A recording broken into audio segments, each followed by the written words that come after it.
Okay. Hi guys, so welcome to your CPD for July. So this month we're going to look at some human techniques. So we're going to be welcoming Emma in a moment to look at some techniques and tips and general guidance really on how you develop your running while you're canicrossing, and just supporting what you do so that you can cascade that down to your runners. So if I pass you over to Emma to give you a bit of a brief about herself, and then enjoy the presentation. Okay, thank you. Hi guys, my name's Emma. I'm really sorry about whatever's going on with my light. So I hope you'll be looking at the presentation anyway properly in a moment. So hopefully it's not going to be too distracting for you. So my name's Emma Bergen-Kisby. I come from a sport and injury background. I specialise with runners and have been working with runners for over 10 years now. And then I go into coaching. So I've got lots and lots of different distances under my belt for coaching. So that's more the sprint, going all the way to ultra marathon. So today is more about sharing with you what technique looks like, what we should be thinking about when we're running, and then also what we can do to avoid injury. So if I start here. Can everyone see my slide? I don't think it's presenting, is it? Ah, there we go. All right. So developing your running. So as I've sort of said, my name's Emma. Please feel free to stop me at any point if you want to speak to me or have a little look on the notes. Sorry, my screen seems to have gone. Oh, sorry guys, I'm on a bit issues with this. You've been kicked out of your presentation. I kicked out my presentation, right? If I go screen here, okay, I'm sorry, I couldn't see you. Still can't see you. Do we know how to get you guys back up again? Sorry. There you go. Presentation's back up. Presentation's back on. I can't see you. Ah, here we go. If I go, I can see you guys again now. Sorry, I couldn't work out who I was seeing, if I had intention or whatever. So sorry about that. So what we're going to be covering today is what do you think about when you're running, what is good technique, and also how to avoid the risk of injuries as well. So what do we think about when it comes to running? Do we think about these things? Do we think about your technique? Do you think about the direction that you're running? Do you think about how you're breathing? Do you think about the balance? Do you think about how your balance is distributed when you're running or running with the dog? How about pain? Do you experience quite a lot of pain when you're running? Are you always looking out for that niggle or that injury? And do you also think about your pacing? So planning a direction when you're running is really important. You always need to know where your next move is and to plan ahead. A lot of you, when you run with your dog, then you'll be running on trail, or maybe when you're solo running as well, the trail is your go-to. So it's not always a nice flat road. I mean, with our roads anyway, it's full of potholes. So we do need to be planning our next steps when we're moving. So we need to be thinking about our posture when we are doing this, and also where we are in relation to our feet, as we'll go on to in a moment. You need to be thinking about your breath. So who thinks about the breath when they're running? No one? You, maybe? So when we breathe and we're running, it's quite a good telltale sign for how hard we're working. So we want to be able to breathe smart. So when we say breathe smart, are you using your full breath? Are you inhaling, pausing and exhaling? Are they short, panty breaths? So they're only coming down to here. So that we're panting, or are we taking a nice deep breath in, pause, and then out, and pause. This is what we can do to help control our breath, control our pace, so how hard we're working, and also control how much weight we're putting down on the floor. I know that sounds really daft, but as you're exhaling in, You are lighter when your body hits the floor than when your exhales and your posture starts to drop. So controlling your breathing is really, really important. If you're able to nose breathe, then this can help reduce the hydration, reduce the risk of you being dehydrated on a run. It can also help with hay fever. The nose breathing is quite hard to do, but it can be really, really effective. I have got some more information on nose breathing if you're quite interested in doing it. However, if you are going for a PB rather than a long endurance run, it's probably not the time to be practicing your nose breathing. And then pacing as well. So who thinks about the pacing when you run? Do you control your own pace? Do you plan ahead? So if you go, right, I'm going out for a 10K, this should be easy. Is it easy, or do you just get carried away and just in that monotonous pace? And then when you're going out for a harder or a faster run, you end up back in your default pace. Are you using your breath to help control the pace? So again, if you can't maintain a deep breath, then are you working too hard for what should be an easy run? Controlling your breath whilst you're pacing is really, really important. And also using our arms can really help with our pacing, as we'll go on to when we get talking about technique. Who thinks about their balance, or who falls over a lot when they run? Is there anyone who falls over a bit? So Everybody looks at me. I think we're all a bit guilty of it, aren't we? We all lose concentration. So balance and falls, then they do happen. Some of them, then we build a lot of fear around, especially when we're running downhill. Maybe we're going too fast to control it. So we end up bracing ourselves so we don't fall over. Do we think about if we're even through both of our legs as well? So do we know that we favour one leg, sort of run to the side a little bit, swoop one arm round? You know, we've all seen those race pictures at the end where we were like to forget them. So either our heads forward, we're about to fall over, or one arm straight across the body, which we know shouldn't happen. Balance and falls can happen for a number of different reasons. Sometimes it's the ability to adapt. So if you've been in previous sports before, which you've been one side loaded, then this can really have an effect too. Fear of falling can increase your injury as well, like we said, because you've got to put on the brakes and hold yourself back. So especially when you're running with your dog, then it's quite a lot of stress on the lower back as we're pulling back. So we need that ability to adapt. And then do you think about your pain as well? So if you've suffered from a niggle or you've suffered from an injury before, are you on hyper alert? This can play in our favour and also can't play in our favour sometimes. So we'll remember our traumatic incident if we've had a big strain, a sprain, a break, or a large fall that's put us out for a little while. So that might work as a detriment because you do always fear for that. So you hold yourself back and you brace yourself. Pain when it's an overuse injury, such as tendonitis or any sort of itis injury, or maybe a constant strain on a certain muscle.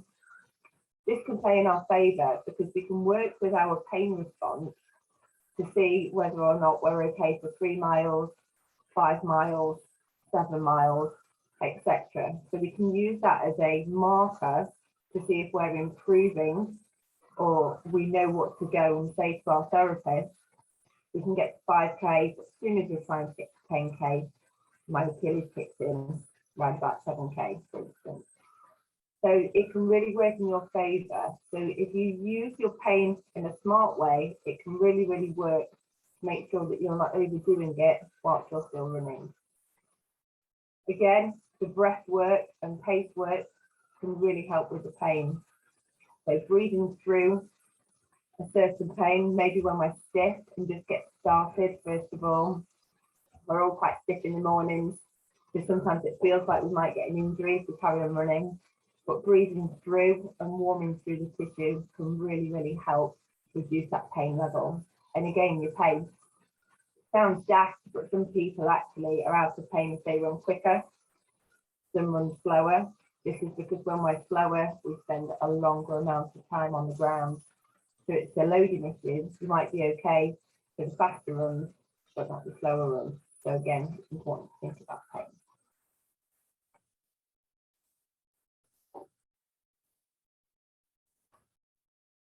So I want you to have a little think now. What do we think poor technique can lead to? You're more than welcome to pop your microphones on and share what you think a poor technique could lead to. Definitely injury.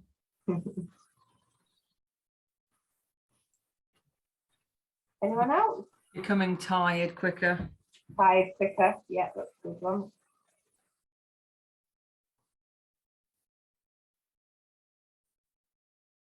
Anyone else? I guess kind of general aches and pains. So not necessarily an injury, but just sometimes, yeah, a bit of a twinge, or yeah, things not quite feeling so good. And also just, I say like sluggishness. I think for me, it works both ways, that when I get tired, my technique isn't so good. And when my technique isn't so good, I just feel heavier. Yeah, I think we've all suffered with that, didn't we, as well? So yeah, you're completely right. And being strong in good technique is actually quite hard work, isn't it? However, if we're able to maintain it, it feels a lot better on our bodies when we're running. So there's quite a few things that poor technique can lead to. So let me give you this scary fact first of all. So if we do have a very poor technique, we can put up to 8 times our body weight of stress per step. So I've done some little maths for you. So if you weigh 70 kilograms and we times that by 8 of your body weight, then that's 560 kilograms per step you're putting through your body when you're making contact with the ground. So cadence wise, if those of you who are not aware of cadence is just step rate per minute. A lot of the sports watchers have this on, so you will be able to see what cadence you are running at. So if you've got a cadence of 170 steps per minute, you're going to be putting 95,200 kilograms of stress through your body. You're more than welcome to screenshot this in bits and bobs if you want to as well.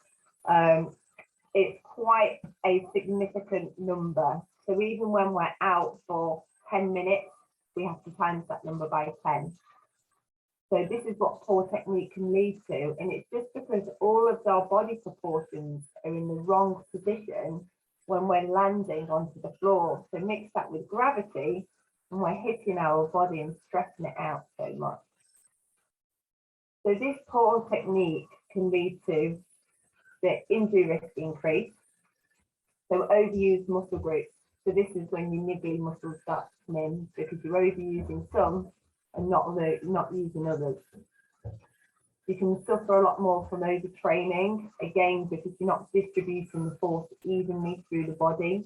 So it's taking a lot more stress purely by your mechanics being more of a ×8 rather than a ×3 to 5.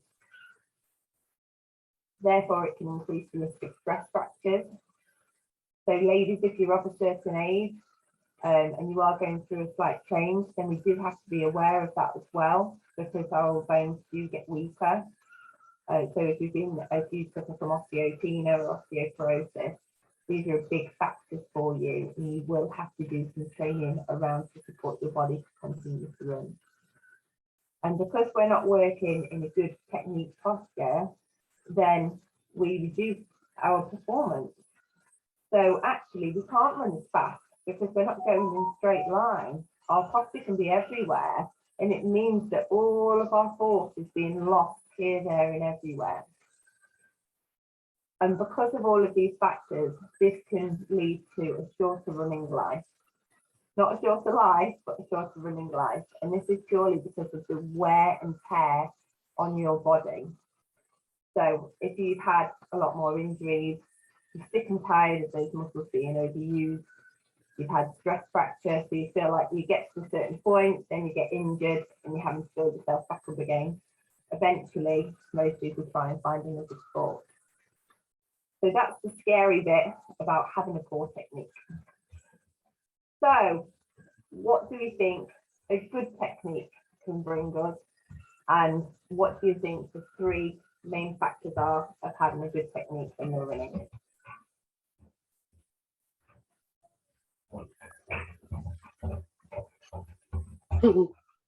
Increased performance, Increased performance, well done, Christina. going easier for longer. Yep. So we're not having to put our body through as much stress for long amounts of time. And obviously less injury risk. Yep. So we can run more throughout the year rather than spending more time injured. Brilliant. So good technique. We've got the 3 big ones. So as you can imagine, posture is our first one. So a lot of people say to run with the upright posture. It's actually more of a 1 o'clock to 7 o'clock. So we should have that slight lean forward of the body, of the core body. So that's from the top of your head right down to your tailbone. So the reason why we should have that forward lean is to stop us bracing ourselves and slamming our feet down into the floor. But we have to remember though, if we're leaning forward, we're not collapsing inwards and our shoulders are coming round and our head's dropping. We have to keep a nice tall helium balloon. So we have to imagine that there's a helium balloon coming out of the top of our head and our sternum to our chest leading straight up. So we're able to keep that 1 to 7 posture as we're running. So we don't want to be leaning back to the 11 and 5 or the 12 and 6. Our bodies work a lot better in that 1 to 7 position. But again, only if you're maintaining that full posture rather than caving inwards. Does anybody know what posture can help with? Apart from Lindsay. Breathing. Breathing. Well done. Who said that? Me? Christina. Yeah. Well done. Well done. Breathing. So if we are collapsed through like this, we're not able to take a big breath. You're more than welcome to try it, especially those without the cameras on. So if you're huddled down and round, you're not able to take that deep breath that we need. So having that tall position and that 1 to 7 o'clock means that we can breathe up all the way down to the bottom of our belly and then breathe all the way back out again. So foot landing, this I would say is generally a bit controversial. Which part of your foot is landing on the floor? I want you to think about first of all. And what part of your foot do you think should be landing on the floor?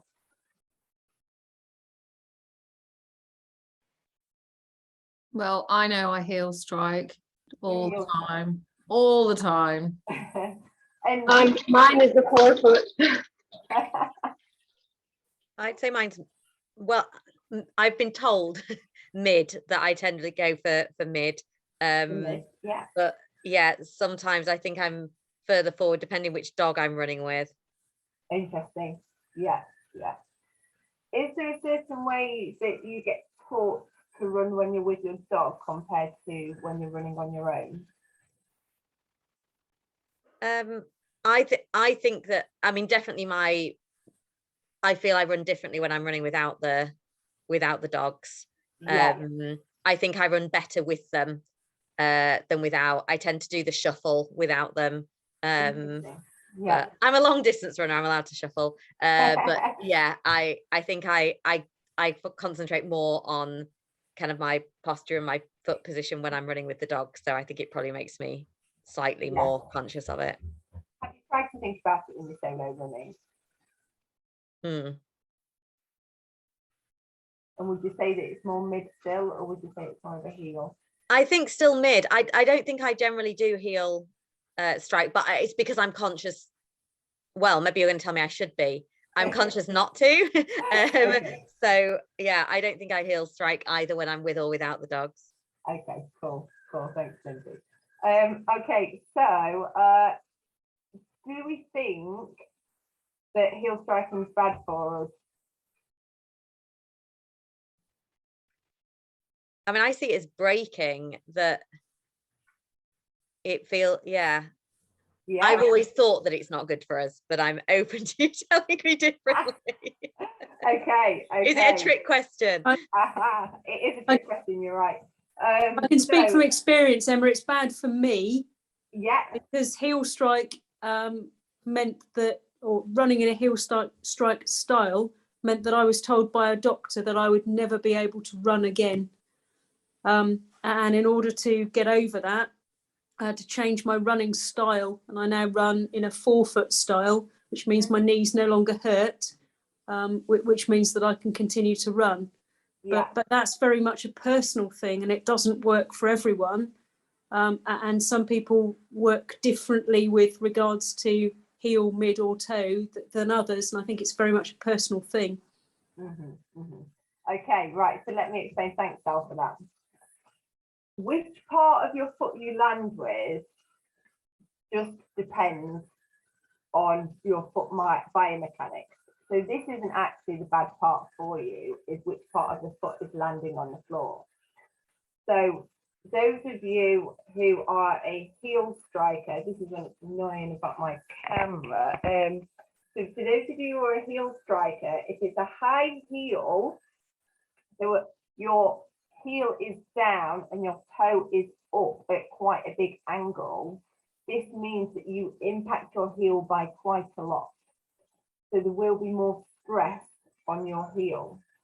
If you've got a low heel drop, so if your heel and midfoot are quite close, so at a lower angle to the floor, that's absolutely fine. So they all have a risk of injury from overuse, whether it's heel, mid or toe.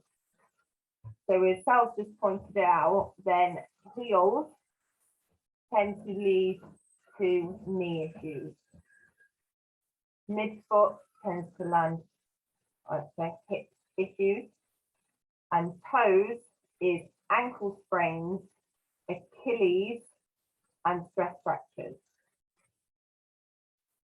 So all of them come at their own risk. So if you go to a therapist, they might recommend that they change the way you run, but you should be able to run throughout them all.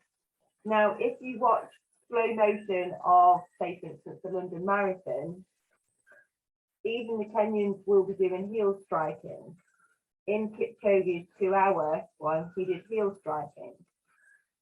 But it's more about where your foot is landing in relation to the rest of your body depicts how injured you may become in a certain style of foot position. So you don't want the combination of where your foot is landing on the floor in relation to the rest of your body compared to which part of your foot is landing. Let me know if I've lost anybody at the minute. So, where do we think our foot should land in relation to the rest of our body?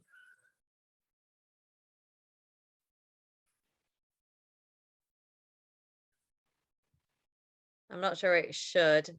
I tend to, as I say, I do ultra running shuffle. So yeah, I think my feet are generally underneath me. My feet don't tend to go in front of me very much. Yeah, so underneath you, Lindsay.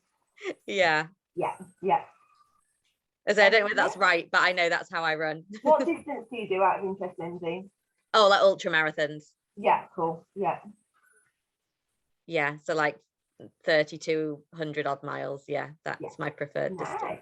Yeah. Okay, anybody else, Victoria? I would say under your core, under the main part of your body. Yep. Anyone think any differently to that? No. Okay, brilliant. You're completely right. So a lot of people feel like you have to bring your legs far forward and then your body catches up and over your foot, whereas really it should land directly underneath your core. So underneath your hips, not in line with your pubic bone, so the middle bit of your hips. You want to land underneath your individual hips. Does that make sense? So we want you underneath your hips, not with knees touching inwards, otherwise that can put a lot of strain on the hips. So we want underneath the hips with bent knees. So if we typically do this and you land on your heel, that's not too much of an issue, because if our foot is landing underneath our hips, it means it will have a bent knee. We won't have a straight leg.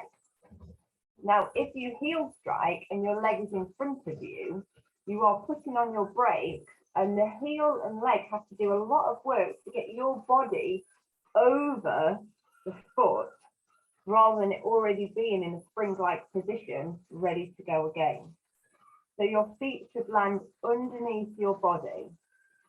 It's quite difficult to tiptoe when your feet are underneath your body, but also if you're doing anything above a 5K, I really wouldn't recommend being right onto your tiptoes anyway. So Sal, if you're more mid to toe, or if not, you're just going to have to really work on your Achilles and perineal strength, so parts of the shin muscles, to make sure that you stay robust enough to land onto your toes.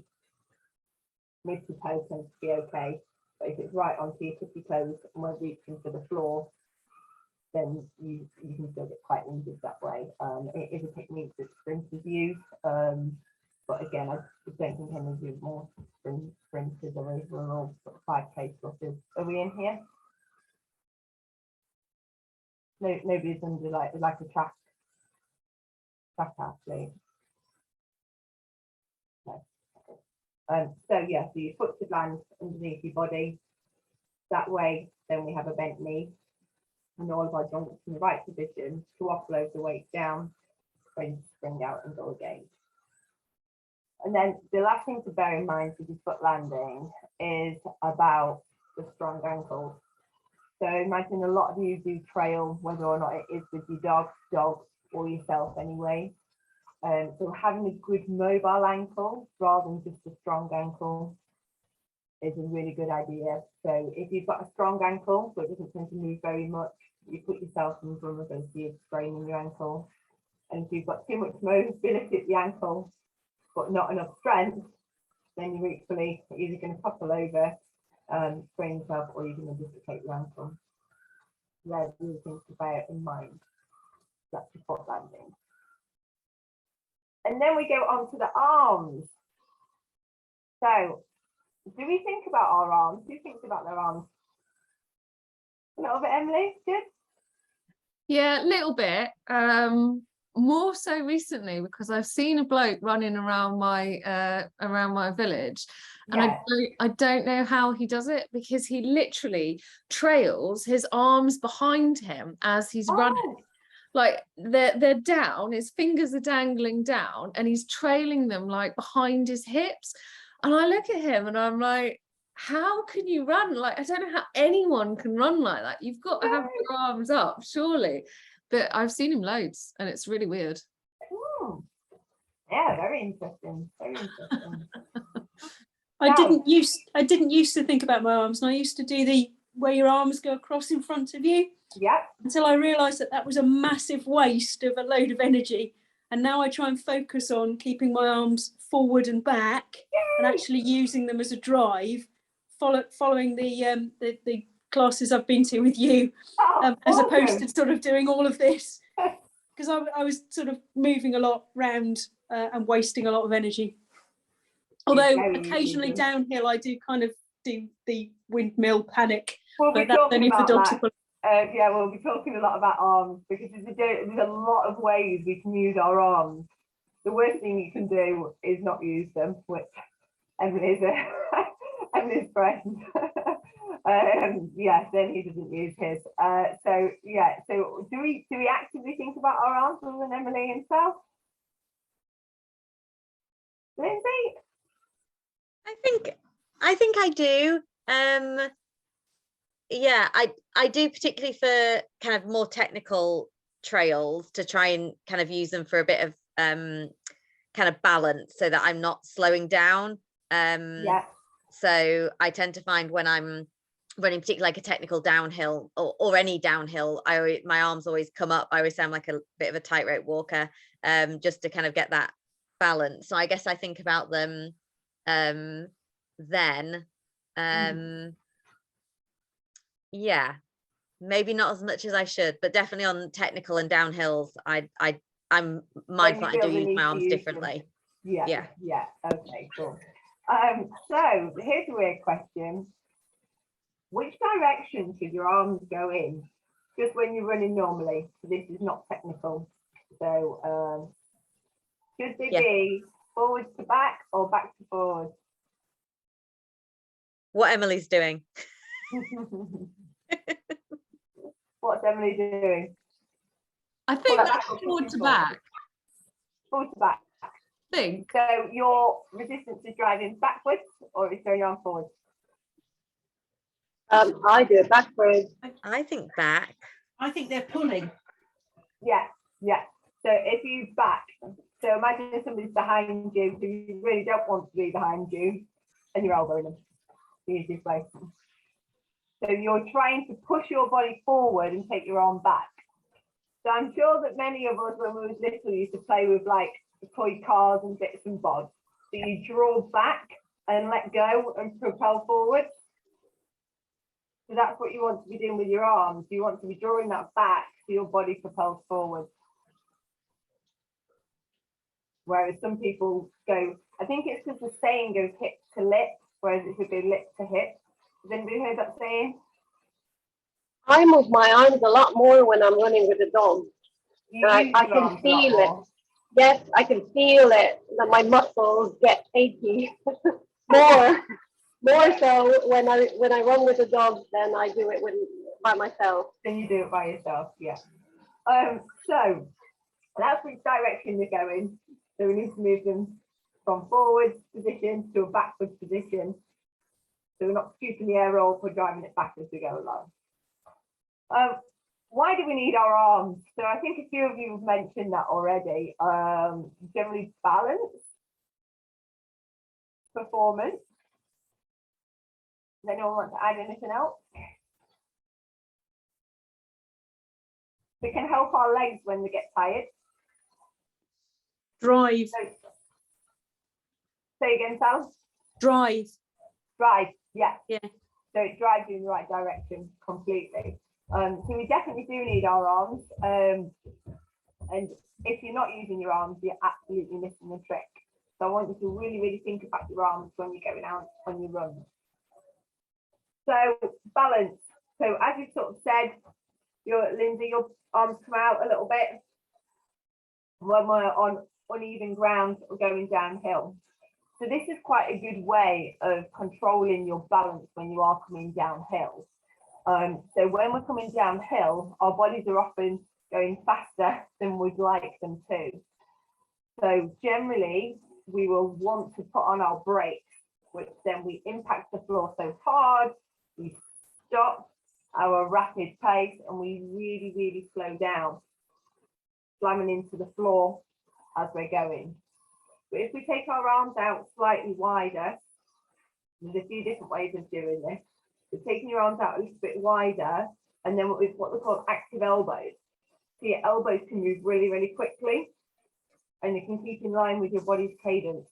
So if you use active elbows, then it really helps you to pick up your legs more, so you're able to get down the hill quicker. So you're still using your arms, but you're using your elbows while keeping your balance.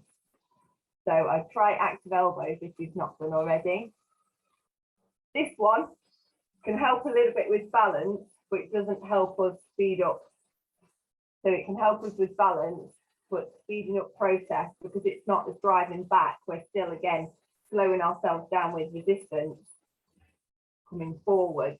so it's from backwards to forwards doing that one, then again, it can help slow you down without putting the bracing through your feet, but it won't help with performance the same way.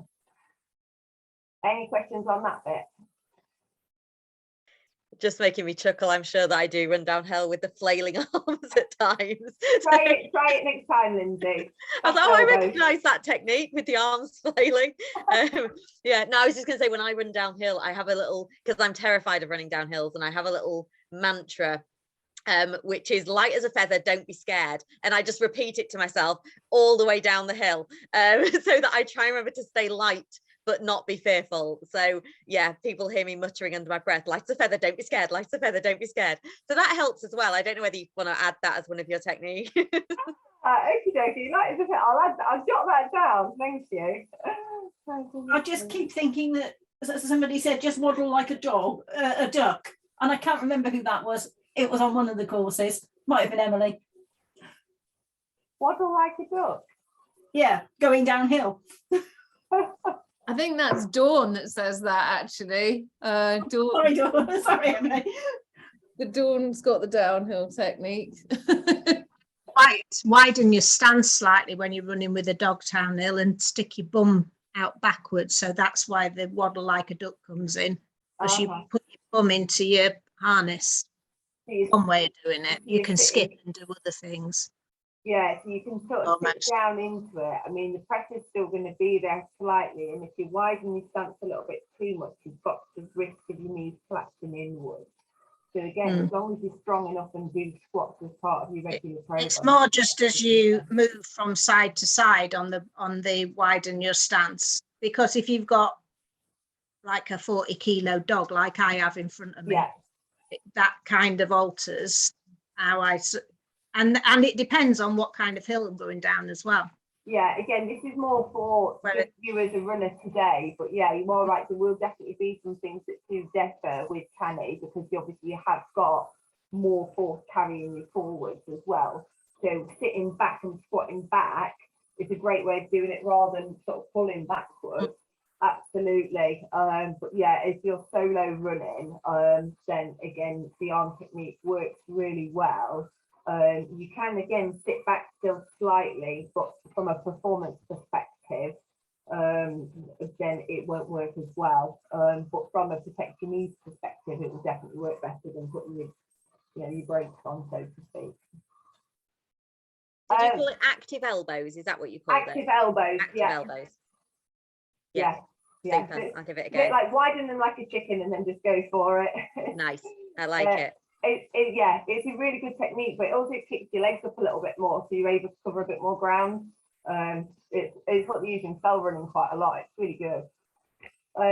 So drive. So Sal, I think you mentioned drive earlier, didn't you? So when we're going uphill, where should we have our arms? Would we have active elbows when we're trying to go uphill? I think I keep mine much closer to my body. Yeah. So we keep them. Yeah, the same. Yeah. And what do we do? Are they more 90 degrees? More 45 degrees? Or drop down by our hips? I think probably more 45 degrees, as you say, the upwards. I think I probably put mine more upwards and then try and do my elbows back, but I don't know whether that's the right thing to do. I think that's what I do. Yeah. So what they suggest is that your forearm should measure the gradient of the hill. So 45 degrees is generally what they say. So anything below, anything a smaller angle than 90 degrees. So 45 degrees is generally where it's at, but we do say as well that you can measure your forearm against the hill. So if it's a gradual hill, you might not want to be like go, especially if it's like half a kilometre. You might just want to have it's just I should probably just move my arms in a little bit, and that's just going to drive us up as well, you see. So if we're like this generally drives us forwards, but this will just drive us up a little bit as well. But when we're not going uphill, then using that technique is counterproductive because we waste too much energy going up rather than going forward. Any questions with the drive? quite happy with that one. Like this. And then controlling pacing. So how do our arms control our pace?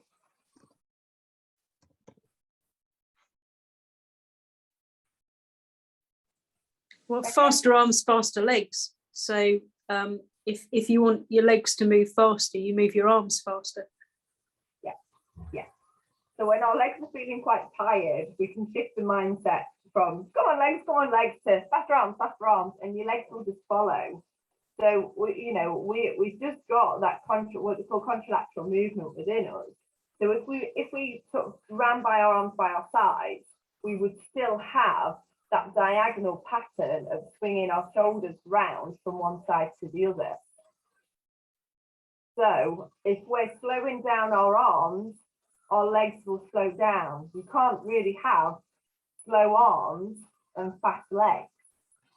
So sometimes if your legs are feeling very tired, changing the mindset focus to your arms to control your pacing can work well to distract you from your legs, especially if it's just sort of the final bit where we do want to pick up our pace again. Or sometimes it can work a bit better if you struggle to slow down your pace. And again, you can just keep a bit of a mantra in your head, or just count the arm swings, but nice and slow. So when you're going fast, if you go 1, 2, 3, 4, 5, 6, 7, 8, 9, 10, and then when you want it slow, 1, 2, 3. But a lot of people find it easier just because we're in closer relation to our arms than our feet to be able to control this pacing rather than what we're doing with our legs. So that's something else that we can look at.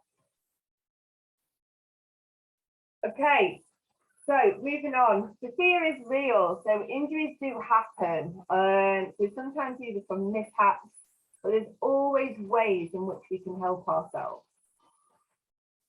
So things to look out for are overtraining, under-strengthening, doing too much too soon, maybe post-injury or post a bit time out.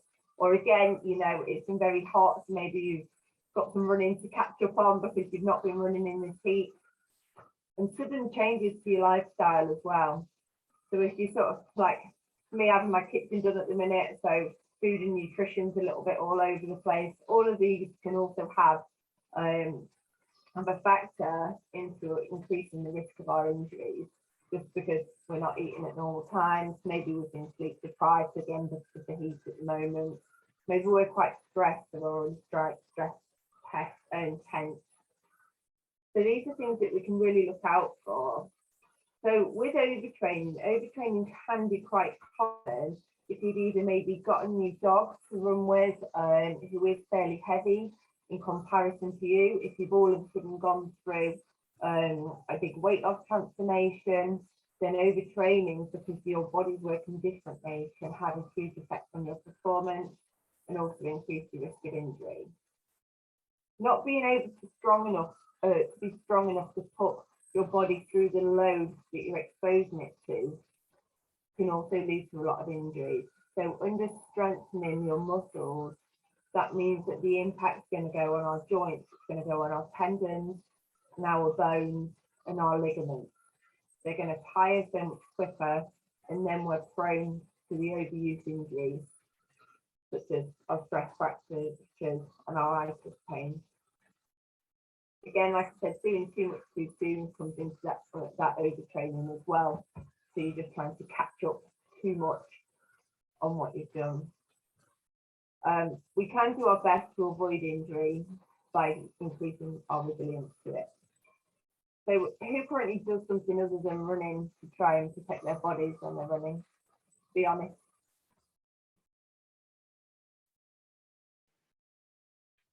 I was a better runner when I did. I used to go to the gym. I used to do yoga. I was a lot better. Now, I don't know. I don't have the motivation for it, shall we say. I've lost my mojo. And although I advise everybody else to do it, yeah, I'm really bad for not doing anything other than running. It's terrible. Thanks for your honesty, Emily. Anybody else feeling the same boat? I think quite a few people struggled post-lockdown to get back into gyms. Yeah, Back so into I tend to do like HIIT workouts at home. Mhm. But I find that if I'm kind of putting on a lot of classes in a week, I don't always have the energy to do like my own training stuff. So if I've got a week that's busy with what I call work runs, so runs that I'm putting on for other people, yeah, it can be hard then to fit those in. So I normally have the motivation, I just don't always have the energy to do them. Yeah. Have you thought about doing something other than HIIT? So I have done it. So my husband's always trying to get me into like yoga and things. I'm getting better. I get a bit bored, I'm not gonna lie. So I've had to learn that just because I'm not out of breath doesn't mean I'm not exercising. That's key. That's key when you do a lot of cardio as well. It's just because you're not dripping sweat doesn't mean that you're not doing anything. How about Sal? Sal, have you kept up with any strength and conditioning? Yeah. Sorry, mute faff. I kept pressing the button and nothing happened. No, unfortunately not.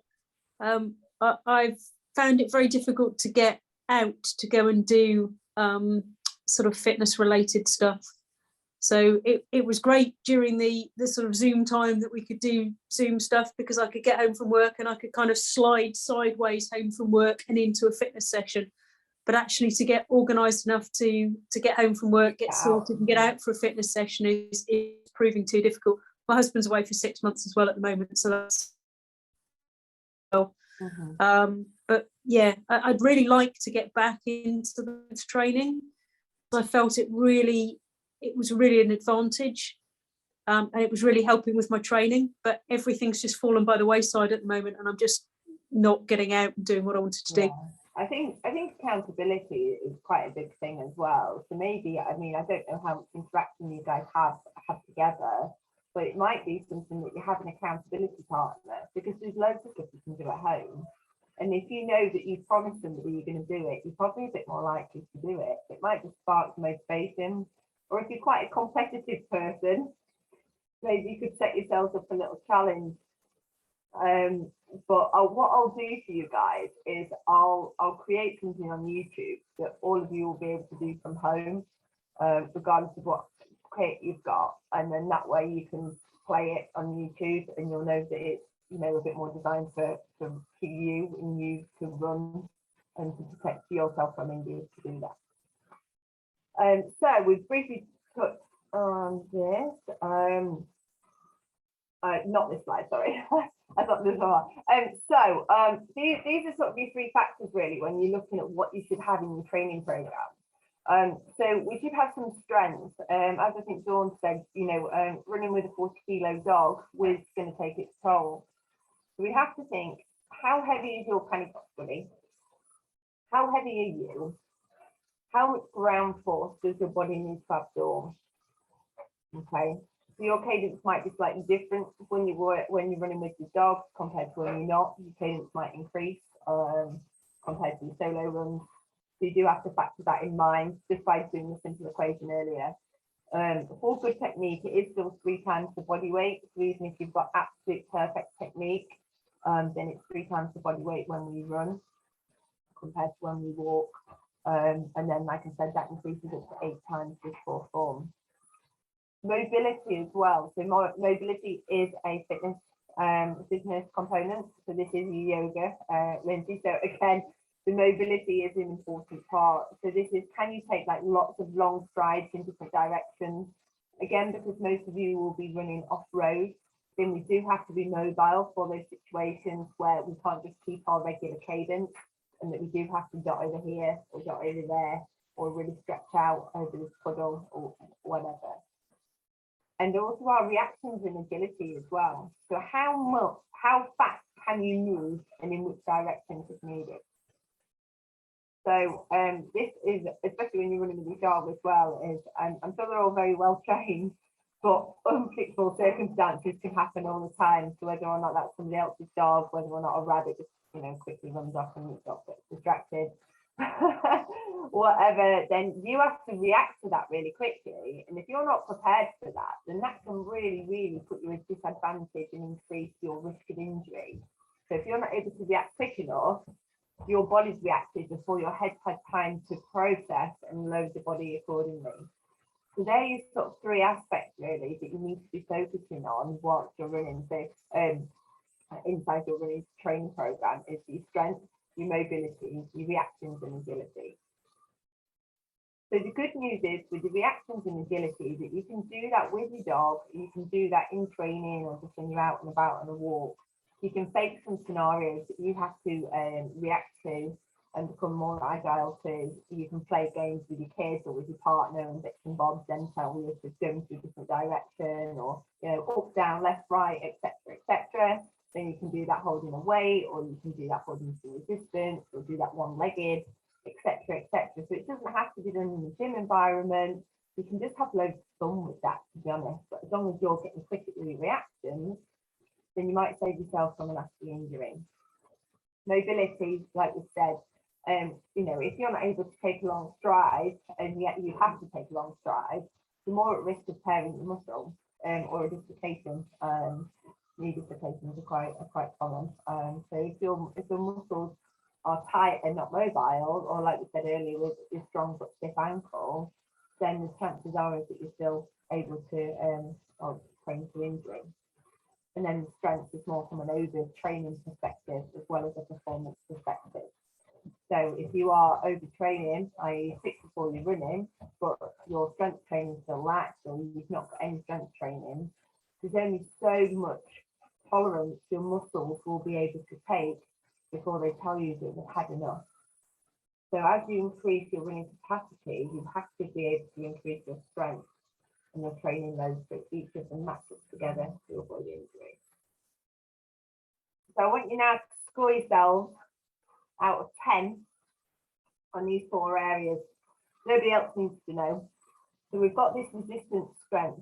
So do you do any strength training throughout the week, or how good do you think you are at doing strength training throughout the week using resistance?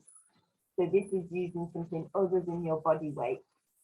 So using either a weight or a band or sledge, heavy backpack, whatever.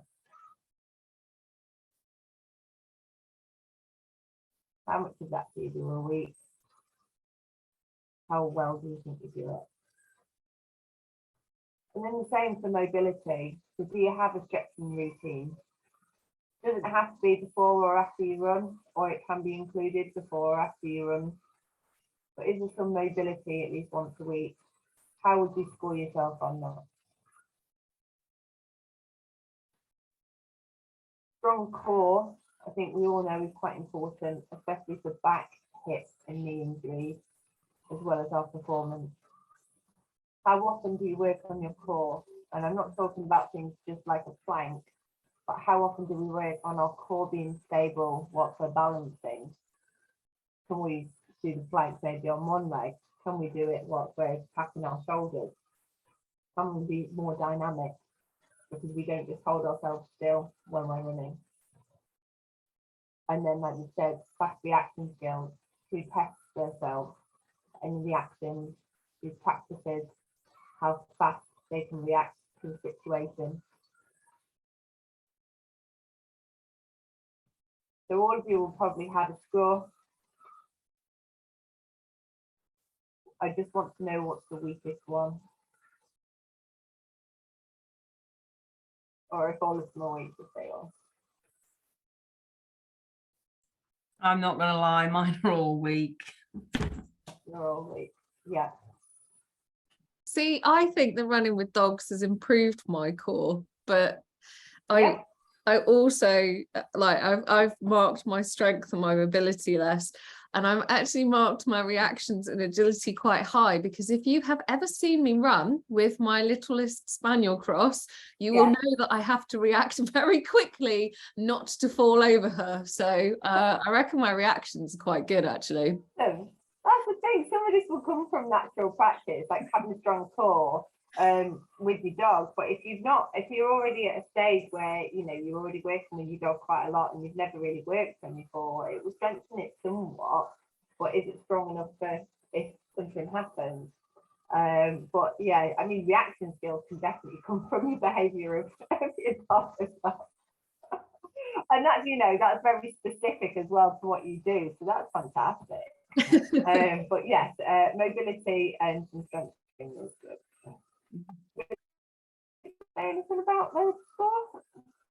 Laughing at the reaction skills as well, because I was running with my biggest dog at lunchtime, and we were going around the corner, and it's a Strava segment, so we were running it faster than other sections, and he's really good with his left and right, so we've done a nice sweeping left, then we had to do a sweeping right. So we'd done the left, we went to do the right, and as we came around the corner, a squirrel was running across the path, and the change, I thought we were running fast, the change in pace was, I had to react very quickly to that, and even managed to swear as I as I increased my pace.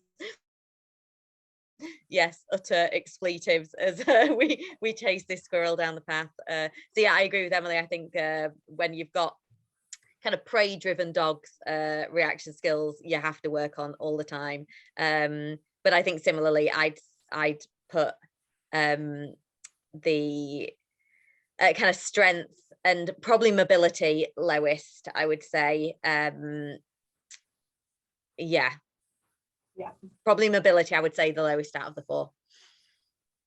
Okay, thank you for sharing. So in terms of order of importance, you will know by your own previous injuries and niggles which one is probably more important for you. So if you're somebody who suffers with a lot of general back pain or the inability to control where you're running if the dog's pulling one way or another, you probably need to work on your core. If you've fallen over a lot because you've been pulled and pushed in each direction, it's probably the fast reaction skills that you need. If you're tearing the muscle, generally calf or hamstring, quite often, you probably need mobility.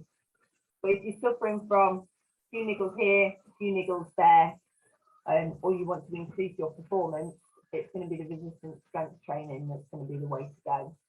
So in terms of importance that I see as a sports injury therapist, it's generally the resistance strength that I have to prescribe to get somebody back running again, rather than their mobility, just their core or their reaction skills. I think that the reaction skills really should come along quite well. If you do suffer from dyspraxia, you have had nervous system issues previously, even things like autoimmune diseases like shingles and things, then that can also have an effect on your reaction. But mobility is more, if you're quite tight and constantly pulling the same muscles, you need to focus on that mobility. But if you're niggly here, niggly there, you've got another itis thing going on, definitely resistance. Okay, so thanks for listening to me.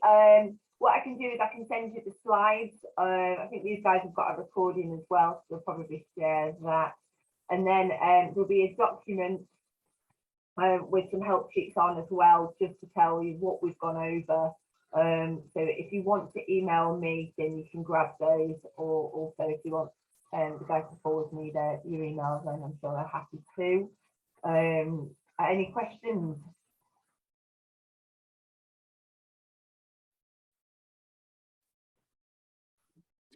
I find that when I've been either sort of running longer than I normally do or putting more effort in than I normally do, that the thing that hurts the most is my shoulders, which I find really weird, because I'm like, why is it my shoulders rather than anything else? But is that just because I'm tense, or because I'm trying to, like, why would it be like this part here that would hurt more? Are you thinking about your techniques that much that you forgot about your arms, or would you say that you are thinking about your arms as well? I don't know. I think potentially if I'm trying harder, I'm using them more. I don't know. I don't know whether I sort of like hunch up maybe when I'm running. It's quite common. Sometimes you have to just tell yourself to just really get your shoulders away from your ears. Yeah. But especially if you're shallow breathing as well, you end up in this sort of this position, and then so your traps can get very tight. For those of you with office jobs as well, then you probably, and if you're running the evenings, you've probably been, you know, at a keyboard and this is tight anyway. So actually being able to relax your arms down, being able to use them effectively, then that can have quite a big issue. So especially if you're trying to concentrate and think about everything, maybe there is something that you're forgetting, or whether or not you're concentrating that much, Emily, you're forgetting to take a deep breath. Yeah. Because a lot of people, when they concentrate a lot on good form, I don't know if you guys have had that, you end up just going hell for leather, you end up going so fast because you're thinking about your form that much, your performance accelerates and you're absolutely burnt out. I definitely don't go ever too fast, hell for leather. That's not not my style. But I think maybe I sort of maybe where I start to concentrate on other things, I'm not thinking about, because I do think about my arms, and I definitely think about my breathing, because one thing I have noticed is that it probably takes me a good, and this is because I don't warm up properly, I'm just gonna put that out there now, it probably takes me a good kilometre and a half to actually sort my breathing out, and I'm aware that I need to sort of like think about it, but that would probably be resolved if I actually just warmed up properly before I ran. You increase your heart rate so everything's ready to go, then it definitely makes the first K and a half a lot easier. Yes, yeah. I know what I should do, and it is a total case of preaching to other people about what they should do and then not doing it myself. But yeah, give it a go, Emily. Give it a go. Just really trying to think about where your shoulders are in relation to your ears. Yeah. Start from there next time you're only thinking, like, you know, that full body check of your posture, and maybe just try and work with one thing at a time and find out what you're the worst at and concentrate on that. Thank you. Yeah, anyone else? Yes, please, Emma. Yeah. Years ago, I was on a Canicross course, and I was videoed running with and without my dog. And my running style was obviously very different from running without my dog to being pulled. Mm-hmm. I guess I'm looking for your sort of top tips or advice. Should I be looking to try and get my running style the same with and without the dog? Or should I be accepting the fact that my running style is different with and without, and training more to with? And how can I train better with the dog, without the dog, as it were? Does that make sense? It absolutely makes sense. So if you're more serious about doing competitions and races with your dog, then I would say you do need to train with your dog, but obviously watch out that your dog's not overtraining. So I would argue that instead of trying to improve your form without your dog, is that you then try and do some strength training with resistance. So I can definitely help you out with that, but what you'd almost need is something to be pulling you along. So you would have to then, using like Dawn's squat thing earlier, if you're able to tie like a resistance band around something in your home, so I know that you know it's hard to get out at the moment, have it around your waist and then come back into a big squat-like position and then try and propel forward, back again, forward. These are the things that you can try and do to stimulate using your dog, but a bit more effective way and getting that strength training in. Your technique should be different with yourself than with your dog, because we've got certain forces on our body, and then we're susceptible just to the air forces. Whereas when we've got a dog, we have to counterbalance that forward force, that push forward. There's nothing pulling us forward or guiding us forward when we're not using the dog. So you won't be able to stimulate that through running, but by strength training and strength methods, then your body can be propelled in the same way as what you could do for dogs. So I would still then go for solo runs but add that more specific strength training in. That's why I would combat that.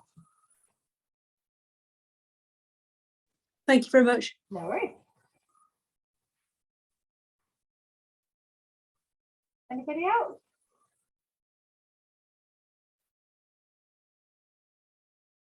Are you all okay?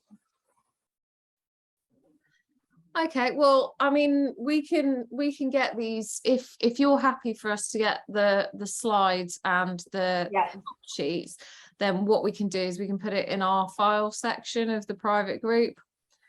So that's kind of saves you having to email everybody, because we'll just sort of put it there for everyone to. Yeah, that's great. Yeah, lovely. And then the handouts will be ready by next Monday as a bit of a checklist, and I'll do a video so I can send to you guys as well about how to do some strength training from home, and I'll be able to see if you've watched it. So thank you very much for inviting me today, and Victoria. It's been really good fun. No, thank you for coming along, and yeah, it's definitely made me think about. I know I'm not a great runner, but actually, you know, maybe there's stuff I can do. Maybe I can do things to improve it. So thank you. No worries. So, all right. Thanks ever so much.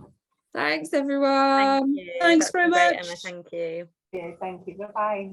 Bye. Thank you. Thank you.